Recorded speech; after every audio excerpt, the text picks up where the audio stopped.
주민 수십 명이 암에 걸려 논란이 됐던 소각장 마을, 바로 청주시 북이면인데요.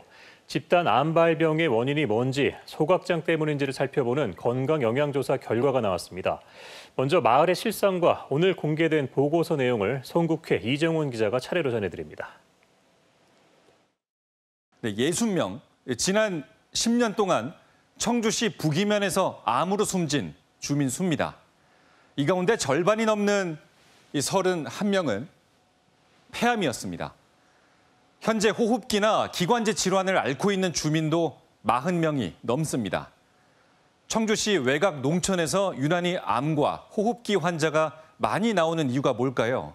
주민들은 폐기물 소각장 때문이라고 주장합니다. 실제로 북이면 반경 2km 안에는 소각장 3곳이 있는데요. 이 소각장에서 처리하는 폐기물 양은 하루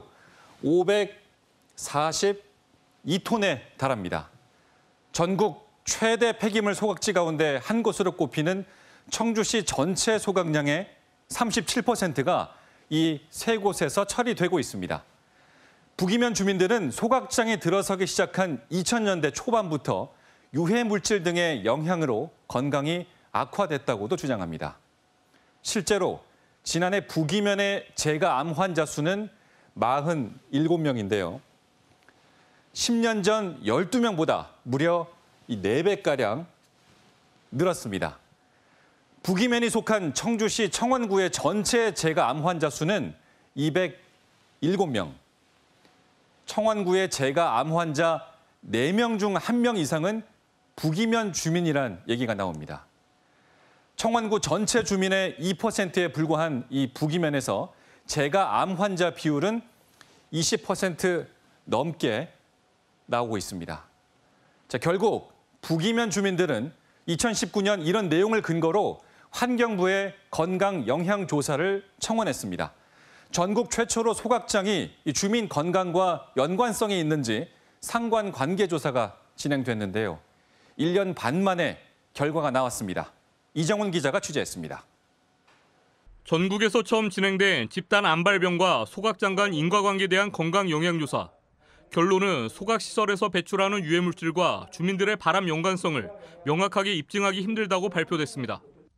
대기 중 유해물질인 다이옥신과 카드뮴 농도가 대주 지역보다는 높았지만 배출 허용 기준보다는 낮게 측정돼서입니다. 이제 향후에 좀 더 보완할 수 있는 환경 건강 모니터링으로 확인할 수 있는 부분은 향후 사후관리 측면에서. 하지만 일부 오염물질은 대주 지역보다 높게 나타났습니다. 특히 소변 중 카드뮴 농도 등은 성인 평균의 최대 5.7배였습니다. 소각장과 가까이 사는 주민일수록 수치가 높게 나타났습니다. 다른 지역과 비교했을 때 청주시 북이면 지역의 남성은 담낭암 발생이 2.63배, 여성은 신장암 발생이 2.79배나 높았습니다. 하지만 소각장과의 인과성이 떨어진다는 결론에 일부 주민들이 거세게 항의해 설명회는 파행을 겪었습니다. 술은 먹었지만 음주운전은 아니다라는 그런 이상한 결론이 나온 게 아닌가 그런 생각이 들어요. 환경부 조사에 참여했던 전문가도 추가 조사의 필요성을 강조했습니다. 암 발생이나 이런 것들이 다른 지역에서 좀 높은 것들이 확인이 됐고, 그래서 건강 영향은 일부 있다고 저는 이제 생각이 됩니다. 특히 과거 노출 영향 관련 자료가 부족했고 잠복기가 10년 이상인 고형암 증가 여부 등을 파악하기에는 시간적인 제약이 컸다는 등 조사의 한계에 대해서도 지적했습니다. KBS 뉴스 이정훈입니다. 이런 기자상 선정으로 또 새로운 동기부여, 또 자극제가 되는 것 같아 감사하고 기사 가치를 인정해 주셔서 감사하다는 말씀 드리고 싶고요. 늘 느끼는 거지만 탐사 보도의 동력은 좀 분노라고 생각을 합니다. 이번에도 환경부가 10년에서 60명이나 숨진 그런 작은 마을에 그 주민 건강 영향 조사를 하고도 인과성이 전혀 없다고 발표한 데 좀 분노를 느껴서 보도를 계속 하게 됐고요.